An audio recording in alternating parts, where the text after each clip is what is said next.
I started at YC in 2013 as YC's first director of outreach. And that meant outreach to potential applicants, so people who were starting companies, so basically people like you. And when I started at YC, we had grown totally organically up until that point. So that meant that most of the people applying to YC had heard about YC through Paul Graham's essays, through reading Jessica Livingston's book, or because they were Hacker News readers. So, Hacker News started out as a Reddit for tech and startup news. But if you've ever read the comments, it might not shock you to realize that most of the Hacker News community is male. And if I had to guess, even though we don't have those specific demographics, I would guess white male.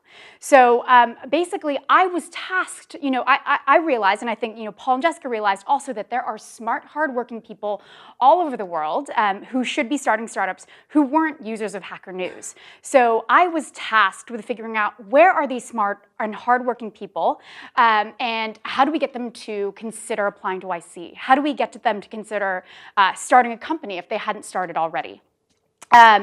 And so one of the things I end up working a lot on at YC is finding ways to recruit founders from what is typically underrepresented communities in tech. And then I also think a lot about what do we do to support those communities once they're here, once they're starting companies, once they're in Silicon Valley.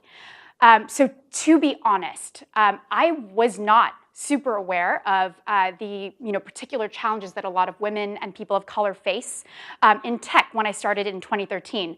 So in 2012, I know the big mantra, the big thing everyone said is tech is a meritocracy. And I wanted to believe that. I wanted to believe. And so, but, in my, and I have been personally very, very lucky to work in an environment that is very, supportive of me. So working at YC, for example, with Paul and Jessica at first, then with Sam and the other partners, I was really lucky that they took a chance on me, that they give me a lot of autonomy and a lot of opportunity to do great work. But even in a place where I think I have had like a pretty great experience, I've had moments and I've had experiences that make me wonder whether my life, whether my job would have been easier if I were a man, right? I've struggled with a lot of, anxiety about, am I meant to be here? Am I qualified for this job? And, there are certain experiences, for example, not so long ago, there was a founder, for example, who had a meltdown. He had a meltdown about something that, frankly, I or none of the partners had any control over, and frankly, he didn't have any control over it either. But what does he do? He calls me and he yells. He starts yelling uncontrollably. And as I'm on the phone with this founder, I'm thinking, why am I the target for this? I don't see him yelling at other partners. I don't see him yelling at other male partners. And it just really bothered me, and it really set me back for a little while. And so, frankly, in the work that I do with founders, that is what sort of really makes me realize that we have such a long way to go. So for example, just in the last batch, I had founders tell me stories about being asked out on dates by customers or by investors. We had one woman who was told by an investor that she needed to find a white male co-founder to pitch for her. We had one woman at Demo Day, she was a nonprofit founder, who an investor came up and said, hey, I'll give you $2,000 if you babysit my kids. And I'm like, what the fuck? Like I think what strikes me is that we are living in 2017. We are living in one of the most liberal places, most progressive places in the United States, if not the world. So what I believe is that we have an opportunity here to do better. And I'm excited for you because I think that, one of the things that's most exciting is that you have this opportunity to build a culture from scratch. Companies are basically like their own countries, and you have the opportunity to build the world that you want to live in. So some of the best founders I've worked with are ambitious, they're idealistic, they sign up to solve these big problems because they see that they're unsatisfied with something they see in the world, and they think like, hey, I have the opportunity here to make real change. So you end up creating an ecosystem with its own rules, its own structure, and its own culture, and that will be modeled based on your personality and your beliefs as founders. So when Sam asked me to host this workshop, I realized that YC doesn't have a playbook. We don't have a playbook that we just go to that walks early stage companies through how to think about D&I issues. But if you've paid any attention to the tech news in the past few years, you've realized that there's a momentum building up around the conversations around D&I. And basically, I think you all realize at this point, as I have, that most companies really feel and wish that they had thought about this stuff earlier on in the life cycles of their company. So what I decided to do was I decided to talk to as many YC companies as possible. I wanted to find out how, how they thought about D&I at their companies, why it was important to them. I wanted to figure out what was working, what was exciting them about the space, and I think most importantly, perhaps, what is not working. So I brought 6 of the people here today that I thought I had the most interesting and thoughtful conversations with, and they're going to share their stories and observations with you. So the folks up here, I believe, will have basically enough knowledge in this space to fill a book. But for today, we have pretty simple goals. So first, we want to better define what diversity and inclusion are. So I think the words are sort of so overused these days, especially in the media, that they've become a little empty. And so we'll talk briefly about how we define each of these terms in this context. Next, we'll talk about why D&I was important for these companies to think about and when they started thinking about it, and a little bit about why you should think about it right now, even at the very earliest stages. And then finally, we want to talk about how to build a culture that embraces hard conversations. So diversity and inclusion, even for me as a woman and as a person of color, can feel like really scary and awkward topics. And I have a lot of anxiety about offending or angering other people. That's what scares and kind of like stresses me out the most. But I also realize that having these hard conversations with your co-founders and with the folks that work with you, these are some of the most important conversations to have. And so many of you today and many of you watching are pre-hiring. So we're not going to get into the nitty-gritty of things like writing job descriptions or how to conduct interviews because I will share a page of resources for you that you can reference when you're ready for that stage. But today, I think we'll talk about things that you can bake into your culture from day one, that will help you lay the foundation of building a company where everyone is set up to do their best work. So hopefully you'll leave here today with at least one thing that you feel excited and prepared to try to implement or try out. So really quickly, diversity and inclusion.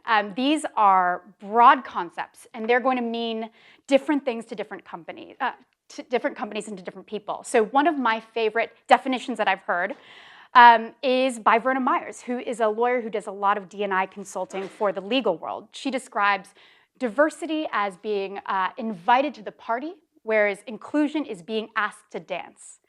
And so diversity in this context, I think, will relate to finding and hiring people from a range of backgrounds. What diversity is not is a code word for gender or race. And so diversity, I think, can mean a lot of things. It can mean it can mean different academic backgrounds. It can mean different ages, national origins, religions, work experiences, perspectives. And it's going to be up to you to decide what diversity means for your company and what you'd like to focus on first. And what you decide to focus on first is going to change. It's going to change depending on certain factors. It might depend on where your company is based and what the demographics are like in that region. It might depend on your product, what is going to be important.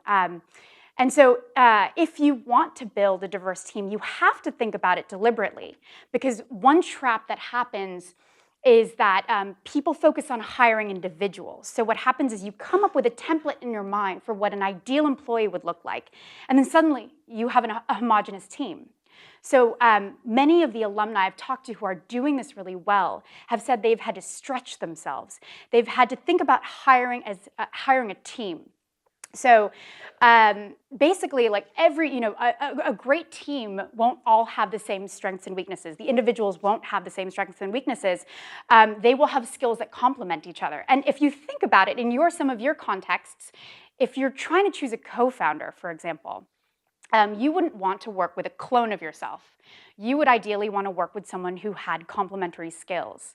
And so, here, let's see, moving on to inclusion. see, sorry. Most founders I talk to say that after fundraising, sort of the ongoing hardest part of their job is hiring. It's hiring great talent. But one thing that a people-related challenge that is kind of less talked about is retaining. How do you get great talent to stay at your company? So you can do the work to recruit talent, but if your culture is garbage, they're probably not going to stay for very long. So the Kapor Center just released a tech leaver survey, which talks about why people voluntarily leave their jobs in tech. And I recommend you read the whole thing. It's really interesting, and it's not incredibly long. And these are just 4 main takeaways. So as the Kapor Center has laid out in their study, this is a huge problem, and it's a very expensive problem for tech. And it's, they've seen that D&I initiatives, if done right, can improve culture and really reduce turnover. And so, Jen from Lever, who you'll meet soon, was talking about what does the flip side look like? There's a lot of these terrible cases of what happens when you don't think about culture early. But if you do build a culture that is great, what do you get? You get a place where people have strong personal bonds. They are loyal to your mission. They stay a long time. And so Lever, I've been specifically really impressed with. They're at about 100 employees, and they have a 50-50% gender split. And I hope when Jen gets up here today, she talks a little bit more about the positive benefits that she's seen at Lever as a result of them having thought about culture and inclusion from a very, very early stage. So in all my conversations with YC alumni, the thing I heard repeated over and over again is that inclusion is just one aspect of building a great culture from scratch. Inclusion is really about building a culture where everyone can feel safe and where people don't have to shy away from having these really tough and awkward sometimes conversations. So we'll talk about some of those ways that companies are tackling that challenge on the panel. But first, let's talk really briefly about why you might even want to start thinking about this right now. So there's a great McKinsey study that came out in 2015 that I included in the resources doc that I suggest you read. But here are some thoughts from YC alumni. So Porter Braswell is the founder of a company called Jobwell, and they connect Black and Latinx and Native American people with jobs. And he described why it's important in this way. How can you build world-changing products or services if you don't have a complete understanding of the different perspectives that exist in the world?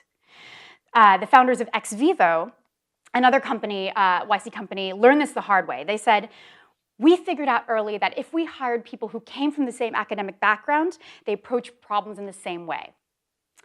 XVivo brought up a really great example to illustrate that point. And I want to kind of do a quick experiment here. So how many of you keep your ketchup in the fridge, in the refrigerator? How many of you keep your ketchup in the cupboard? Whoa. So there's a great episode of the podcast Reply All, where they interview Scott Page, who's a professor at the University of Michigan who studies teams. So Scott says that language, age, geography, personal hardship, that is all going to influence how we solve problems. And he gave this example of where you keep your ketchup. So it turns out, after he did this study, if you are British or African American from the South, there's a strong probability that you will keep your ketchup in the cupboard. And if you are not either of those things, there's a strong probability that you will keep your ketchup in the fridge. So you might think why does this matter? This seems like a really trivial point. But what happens if you run out of ketchup? So if you are a ketchup in the fridge person, you open the fridge and you might replace it with the things that are next to the ketchup in the fridge, which are usually mustard or mayo. But if you are, a ketchup in the cupboard person, you might open the cupboard and realize, oh, I'm out of ketchup. So you might put malt vinegar on your fries. And so I love that example because basically it showcases that the more diverse backgrounds you have represented, the more associations you get, the more ways that you have more pathways to solving problems. So honestly, before hearing the study, I had no idea that humans even put their ketchup in the cupboard. I didn't know people like that existed. So I was like, wow, this is blowing my mind. So anyway, recruiting might not be something that you're thinking about right now. But inclusion is, in the words of Makinde, who you'll meet very brief in a couple minutes, inclusion is something you can tank early on. So There are really well-known stories about what happens when you don't start thinking about this at an early stage. There is issues with the ride-sharing company who will not be named. But let's also talk about Airbnb. So last year at the Fortune Brainstorm Tech Conference, the founder of Airbnb, Brian Chesky, was talking about how they were struggling with claims that Airbnb enabled discrimination, especially against the African American community. And he admitted, he was like, I think we were late to this issue. He said, we realized that when we were building the platform, we were 3 white guys, Joe, Nate, Brian, and he said that there were a lot of things we didn't think about. So there were a lot of steps that they're having to reevaluate now. So now that we've talked briefly about D&I, how to define it, why you might want to think about it, I would love to invite the panel up to share their stories and observations and have them introduce themselves as well. And let's bring you guys up.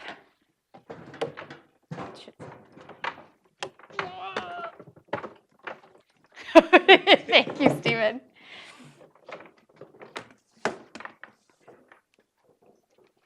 Okay. Oh, no, I'm not. So we'll be sharing the mic. So there, yeah, you can just pass them. Is this awkward if I'm standing? Is it okay?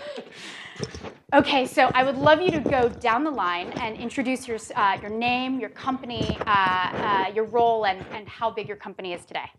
Sure. My name is Ashu. I'm one of the co-founders of Make School. We're building a college for computer science. The company is about 25 people, and me and my co-founder are co-CEOs. Hi, my name is Jen. I was an early employee at Lever, and we build hiring software.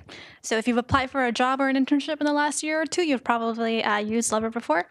As for my role, I've had various roles building and leading teams in our product, customer success, recruiting, and employee experience functions. Oh, and we're over 100.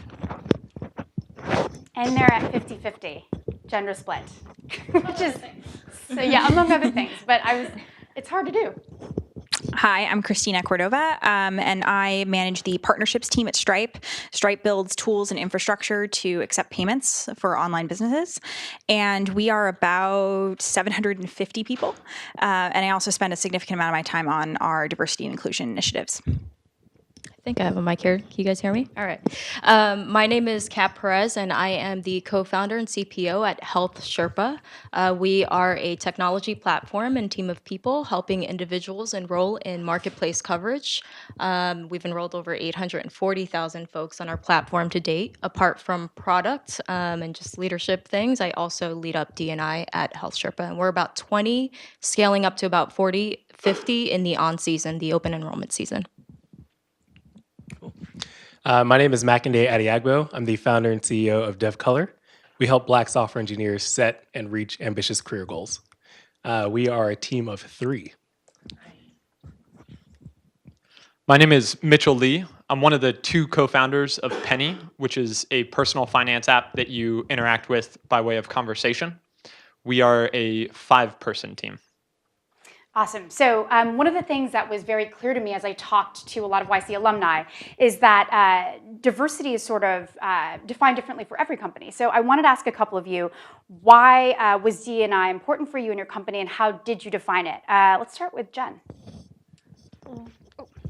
So why was diversity and inclusion important for us? Even though we are an HR tech startup, it really just started as very organically, like what do we want to do as people and as coworkers? How can we build an inclusive place to work?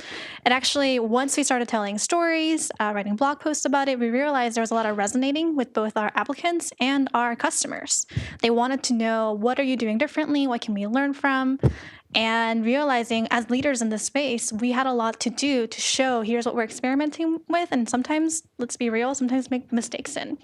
And to be honest, what's been really cool is that it makes a lot of difference in also sales and growth, so that we're able to show, this is how we're approaching culture and inclusion with this much intention. It allows prospective customers to look at, well, if they are building culture, their internal company culture that way, I want to know what their software looks like. I want to know what their product is like. So it's been a really huge benefit for us that it gets to be an ongoing conversation. Cool. I wanted to, let's go with Kat. I really liked hearing about, why you thought it was important, and like both for your business case and for culture. Yeah. So for our team, I mean, I was hire number 7, and we were a pretty small team. We scaled up really quickly, but by nature of who we're serving, we are serving folks of lower income, folks who would qualify for subsidies on the marketplace. Kaiser Family Foundation released a report, I think, for 2015. The majority of the uninsured under 65 market in the United States are people of color, over half. So 55 to 60%, specifically Latinx, Hispanic communities, as well as Black and African American communities. So for us, it's a no-brainer. I mean, our mission is to enroll these people, give them access to coverage, let them know what options they have. You can't do that if you have a team that does not reflect that audience. So for us, it was really simple and straightforward why we needed to do that. And I'd love to hear a little bit about Stripe, like why it's important, how you've defined it, how you interact with the founders as well. Yeah, so I would say on our side, we thought about this really early, but probably not in the way that you would think a company would. Both of our founders are Irish and immigrated to the United States. A lot of our really early employees are also immigrants, everywhere from Honduras to Kenya to Sweden, all in our first 20 or so employees. And I think one of the reasons for that is because of our core mission, which is really looking at, how can we enable economic opportunities and access to creating an online business no matter where you are in the world. We've launched products like Atlas, which enable entrepreneurs around the world to get set up with a U.S. entity and a U.S. bank account, which, if you are an entrepreneur in Cuba or if you're an entrepreneur in Canada, very difficult to do regardless. And I think for us early on, it was about, how can we build this into our culture, because we know that we need to launch a product that works in 20 plus countries now, hopefully every country eventually. And we need to have people on board who really understand what are the right products to be building for different entrepreneurs all around the world, and how can we make it easier for people to become entrepreneurs. The other piece really early on was in working on diversity and inclusion, making sure that we had a direct line to ultimately people who were making decisions that affect inclusion and diversity across the company. So for us, that means me working very, very closely with our CEO and COO and meeting with them every other week on how are we doing on these various different aspects of diversity and inclusion throughout the company, and making sure that they are aware of what's going on and that they are approving every single thing every step of the way. And that way I can go about what I need to do to make things happen within the company. So giving you that autonomy and that ability to actually make change, right, where you see needed.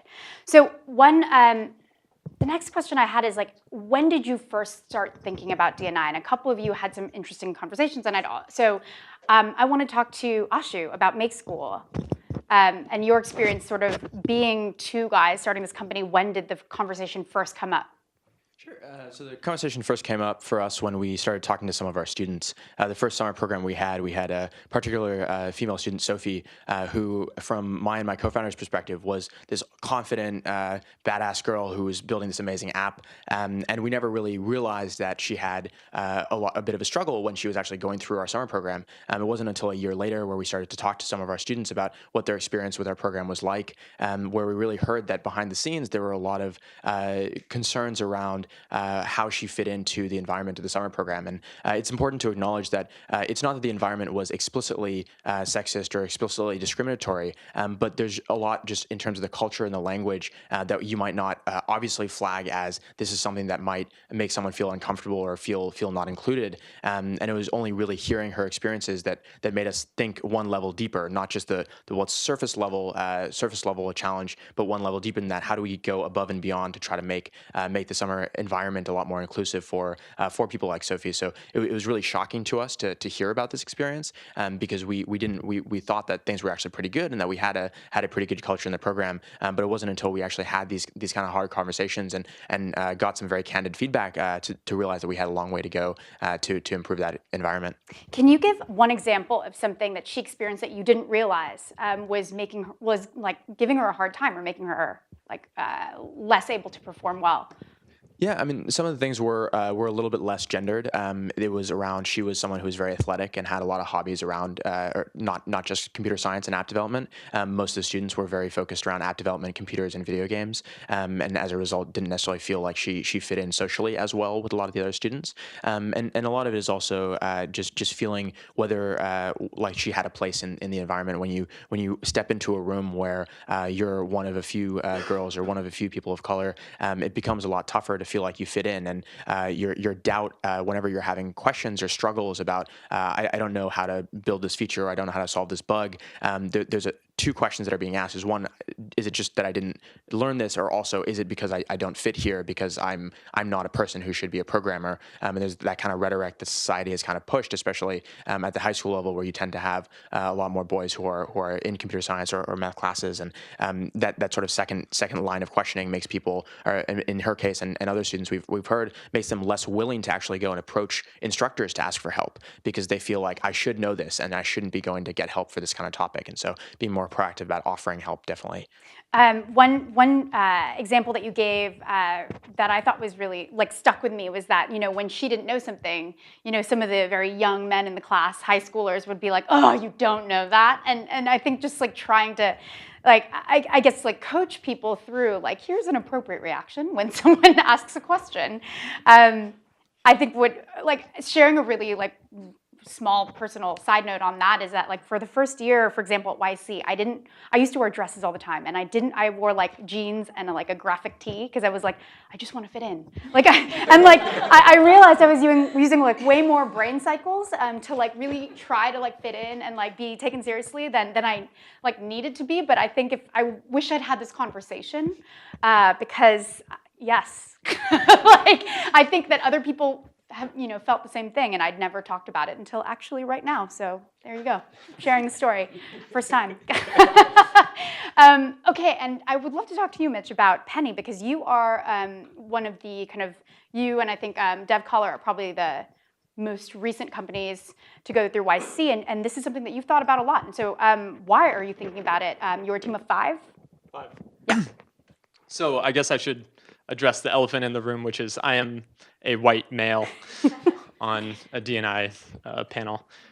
We raised a round of funding for Penny and started to look to expand our team. At the time, we were just 2 people.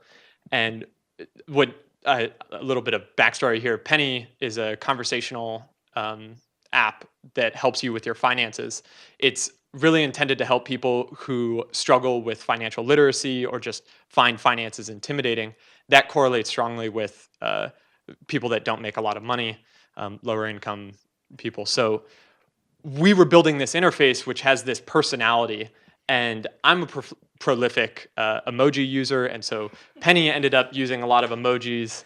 And one day my fiance kind of tapped me on the shoulder and she says, "I think Penny's flirting with me." And I was like, "Whoa, I just use emoji. That's my style." But kind of experiences like that, and I heard from other friends as well, really hammered home the point that if we want to build a product that's accessible to everyone, we need to have a team that looks like the people that we're trying to help and is kind of representative of the group of people that we're trying to build for. So that was one of the turning moments for why we need to focus on this right now.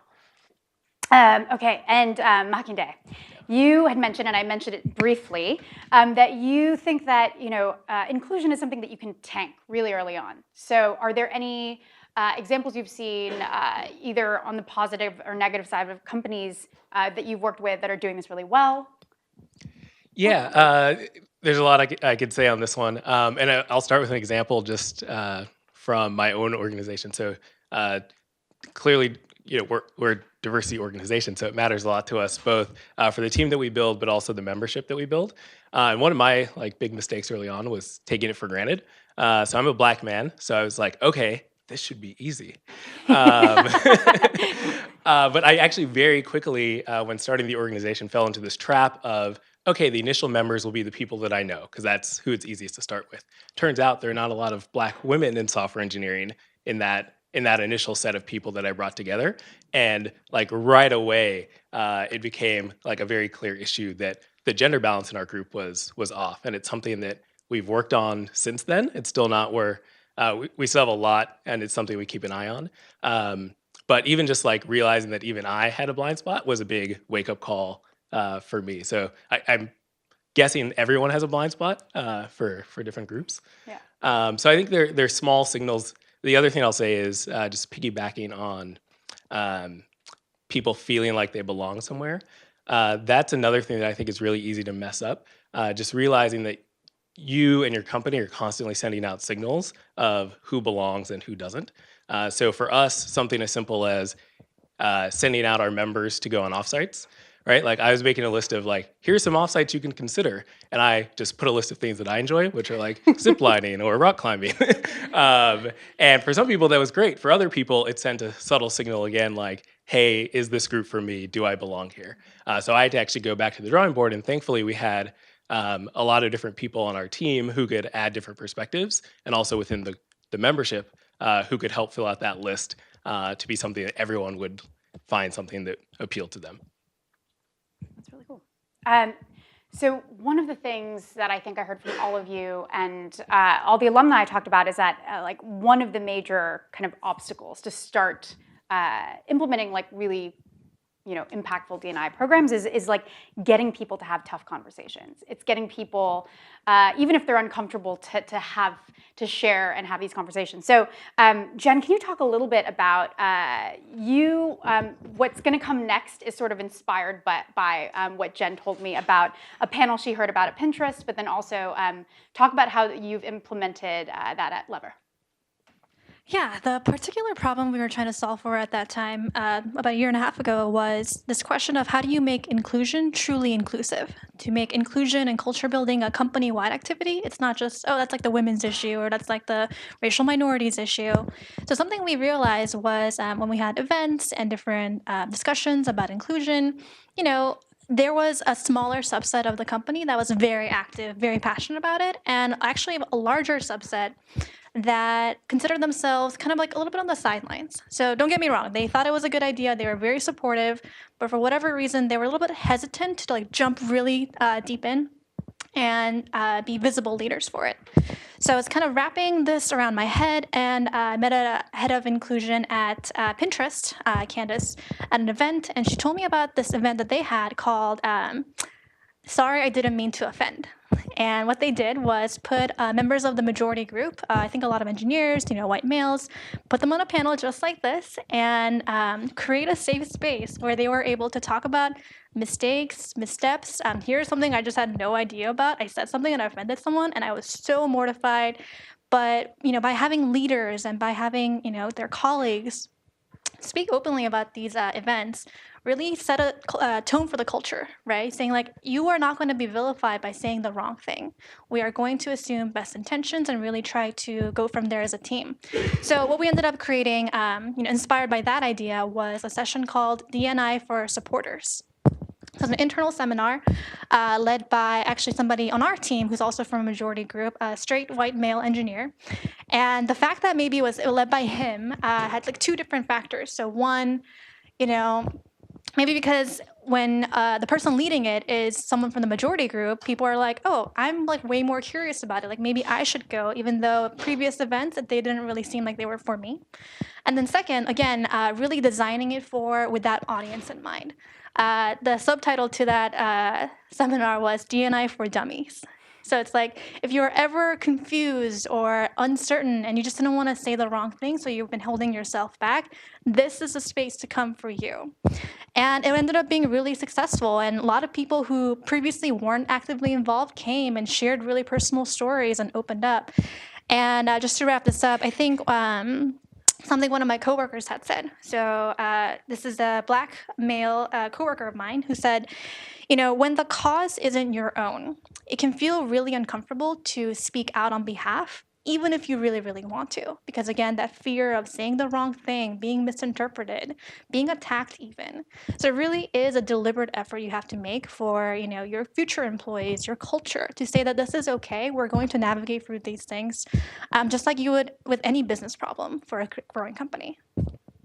So in the spirit of getting people to talk about hard things and having hard conversations, I would like everyone on this panel to share a story about, a mistake they made or a misstep, something that they wish they could have a do-over on when they started thinking about, D&I at their workplace. Let's talk about our mistakes. Do you want to start? You can get a volunteer. I think I went already. So yeah, I messed up on gender balance for the organization at the start, and I'm still developing more strategies to sustainably fix that issue. So I've made a lot of mistakes. I will say that we're pretty early on, and so for us, I don't view it so much as mistakes as just kind of learning opportunities. There was a lot of learning opportunities as we started this process. How do you approach the subject with people that you're interested in recruiting? How do you position it within your own company and have an open dialogue there? There were also just small missteps, like we had one woman that actually ended up joining our team. We had a dinner with the team, and the way that we were positioned at the dinner was just very aggressive. It was like a noisy environment. She was surrounded by men, and we were peppering her with questions, and that's just not a way to make somebody feel comfortable and open up with you is kind of on a personal level. So there are a lot of ones like that. But I do think that we're learning and we're getting better at this. And step one is just talk about it openly. Yeah. I guess I'll go next. So we had a few missteps, I'd like to call them, and early on when we started our D&I initiatives.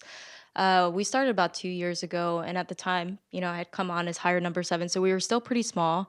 Made the really big mistake of assuming everyone had the same perception of what diversity and inclusion meant to each and every one of us and our lived experiences.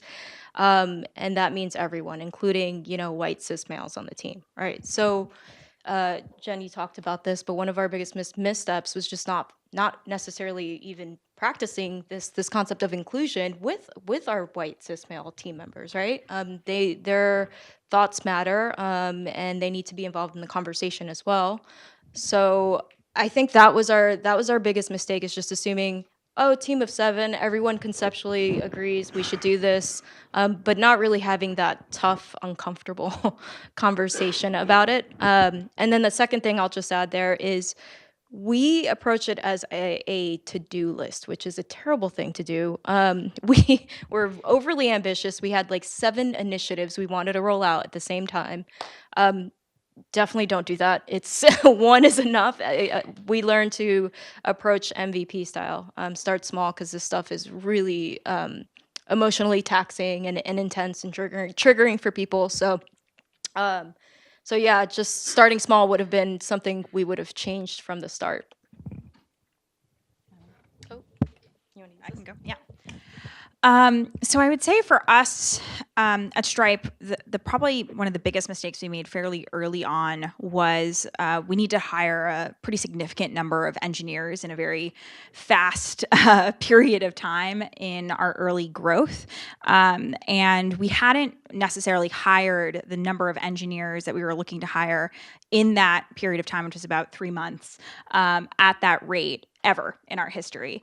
And we set a really audacious goal in terms of the percentage of women and percentage of underrepresented minorities that would make up this kind of batch of engineers that we wanted to bring on in that short period of time. And so we set this lofty goal. We had all these aspirations, but we actually had no plan for how to meet that goal.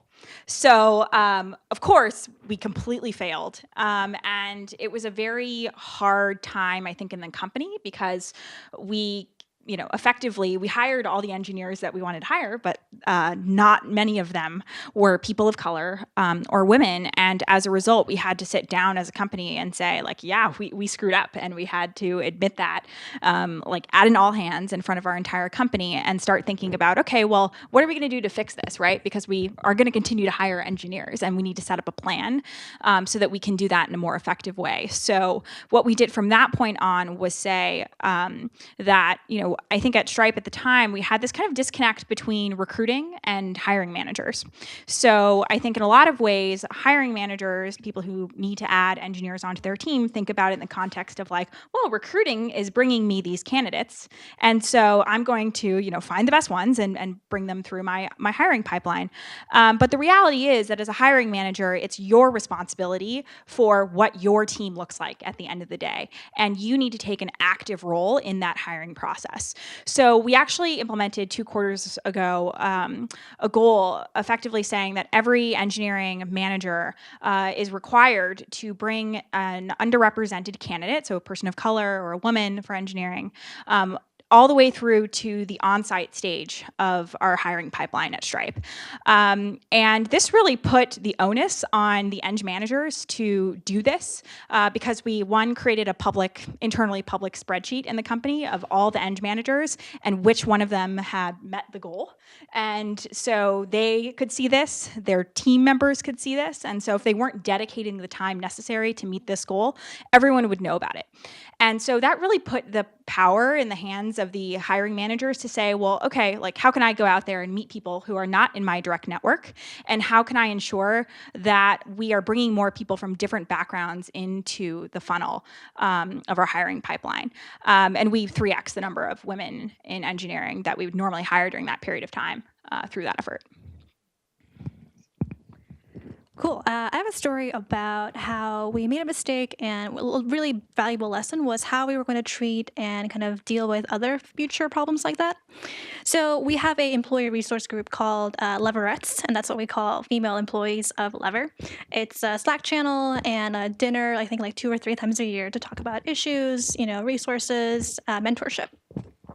I had found out that about a year and a half ago, somebody had created a private Slack channel called Lever Dudes. And so this is a little bit of gray area. And I think you'll find the pattern in that, the gray areas and the kind of like the awkward, uncomfortable, ambiguous problems are some of the hardest. Because if you looked at the channel, there was nothing like super wrong with it, but there was this tone that could be interpreted as a little bit of a mocking. Right? So it was said, something like, well, they have a Leverettes channel, so it's only fair. And there were some jokes that, again, nothing super crazy, but it didn't make people who were in it, actually, other men, didn't feel good about it. So when it was brought up to me, we talked about how one of our standards and principles for D&I is this phrase, the standard that if you see something, say something. The standard that you walk past is a standard you accept. And even though it's comfortable, it was our job as startup employees, as leaders, to do something about it. So we reached out to one of our founders, Randall, who was incredibly empathetic, listened to the situation, took it really seriously. The problem here was that, again, it was like undermining the other Leverettes channel in the group. And also, if left alone, it could potentially lead to a little bit of like us versus them mentality if it were to grow, right? So he ended up addressing the employee in question, super professionally, like not trying to call him out, just saying that like, hey, this is not okay. So I'd like to talk about what happened. Again, really trying to understand and listen, but then also draw the lines. And then this is, I think the next part, what he did was really stepping up as a leader. And again, like Stripe, we decided to address it at our next all hands. And I think that's been one of our key learnings. Like you have to address things. It's not fun. Nobody goes up to all hands in front of your entire company saying like this happened and it was super uncomfortable and awkward, but you have to do it. Otherwise it becomes an elephant in the room. So Randall, addressed the entire company. And what's really interesting was that he started the story saying, by being very honest about a mistake that he had made in the past. So when the Leverettes group was first formed, and it was just 4 of us women just going out to dinner, he made a joke about like, well, maybe I'll grab some of the engineers and go and get pizza or something like the same night. And it wasn't until later he realized that wasn't actually a very, that wasn't what he meant to say. Because again, if you think about why that group exists in the first place, because women may not be minorities, but they are minorities in tech, and therefore they have experiences, burdens, hardships that you might not even know about. So the reason the group exists is not to have fun and go to drinks and talk about, I don't know, nail polish. It really is about, the work and what can we do to support ourselves, each other, and just for future employees and future inclusion. And just being really honest and authentic as a leader, I think made a huge difference. Later that day in Slack, multiple employees, both and also in person, went up to Randall to thank him, to say things like, my previous startup founders would never do anything like that. I feel really grateful and lucky to work for a place where the leaders really care about the people and it's very human and authentic. So I think that was a lesson that we learned. It's not just to address it one-on-one. You want to prevent it from happening in the future. Very easily a new hire could have been joined, 6 months later, and the same thing happens over again. So how do you address it head on, really step up as a leader? It's not going to be fun sometimes. It's not going to be comfortable, but that is your responsibility. But the thing is, people will remember. The tone you set, what you say, your employees remember, and it gets embedded into the culture as you grow. Yeah, so two quick ones. One, Kat touched on earlier, which is this concept of feigning surprise. So in the first summer, we had asked certain students to, hey, can you zip up your folder and email it to us? And students would say, hey, I don't know how to zip up a folder. And we'd say, wait, you don't know how to zip up a folder? That's like such a basic thing. But it operates under this assumption that this person has gone through the same education and upbringing that you have, such that they'll actually know this thing that you're asking them to do. So that was a big one. And especially from a standpoint of a teacher, not a really great thing for a student to hear. The second one was starting from very early in the company, we had a very strong voice culture in all meetings that we had. So anytime there's some sort of discussion about different topics, it'd get pretty heated. Voices would raise, not in a argumentative or in a healthy debate way, but it also means that people who are more introverted or more soft-spoken suddenly don't have as much voice. And it's really a big problem when you're including those folks in meetings and they're not really getting a chance to speak. And so those are, I think, two big mistakes that we've made. And I think the main thing that we've done from a cultural standpoint to make it help people work on these mistakes is really assuming negligence and not malice in these kind of situations, and really focusing on where people are going as opposed to necessarily where they are.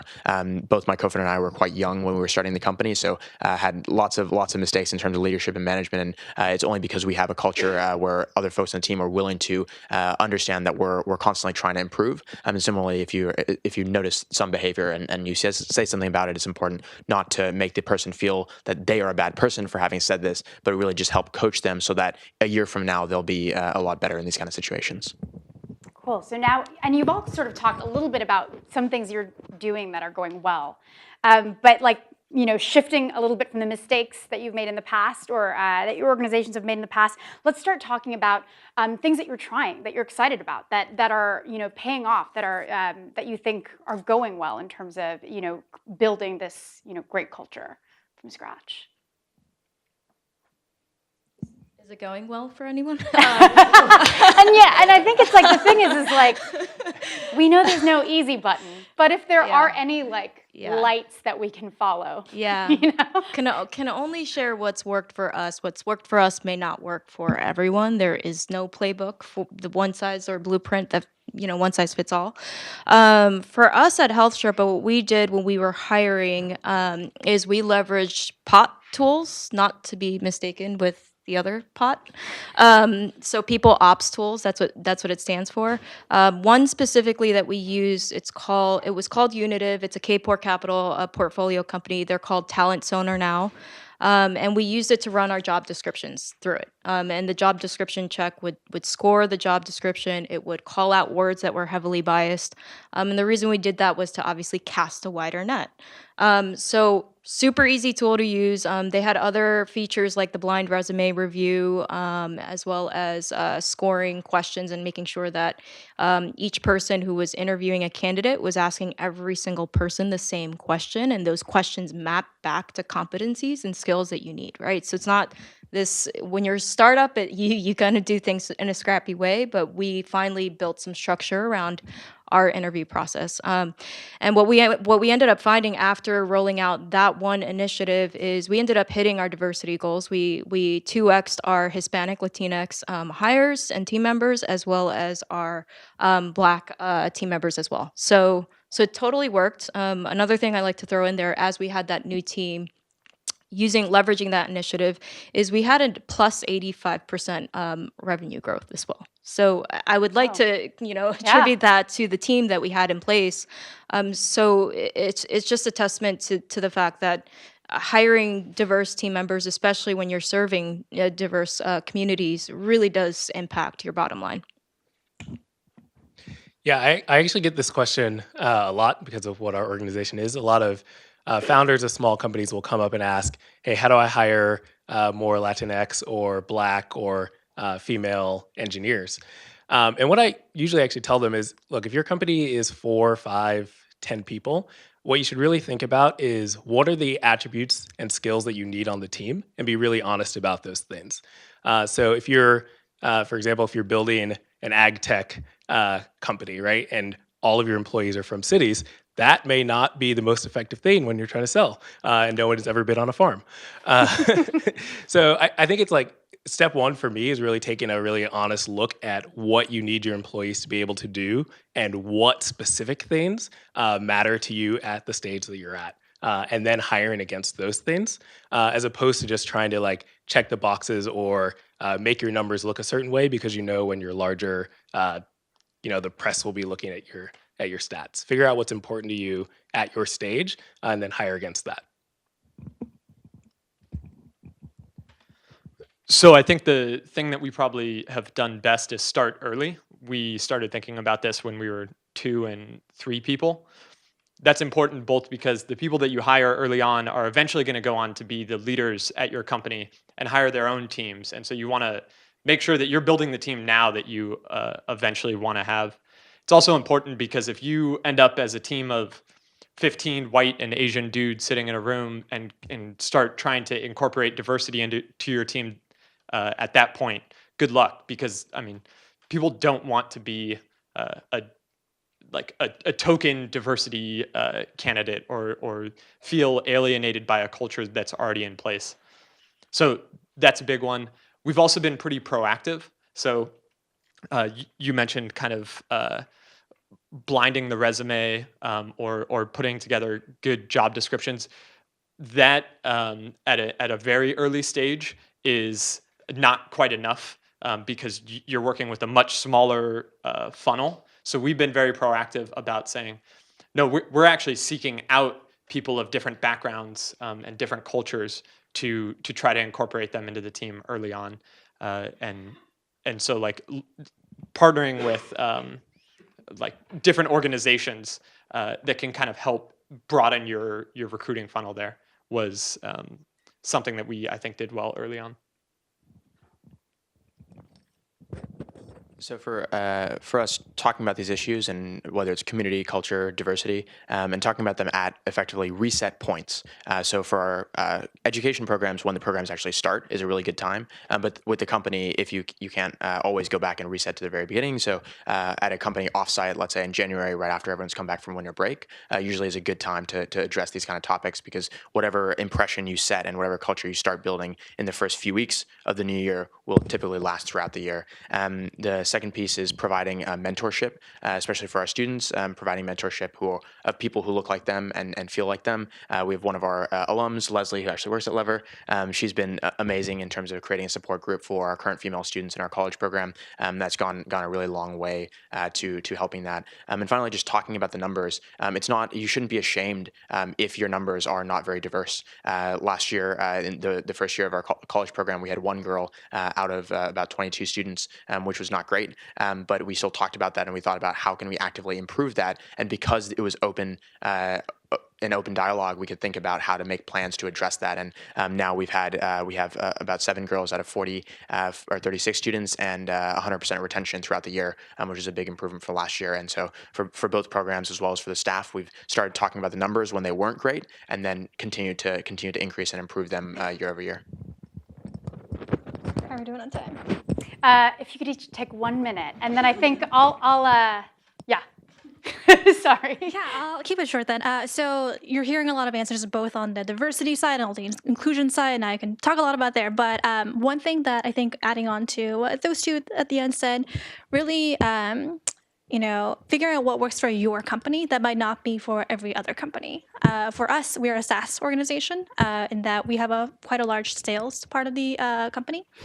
And one of the very common associations with like what makes a really good salesperson is that like, oh, we should get some athletes in here, right? Like athletes are like the best salespeople. And I have no doubt that some of the best salespeople are in fact previous athletes.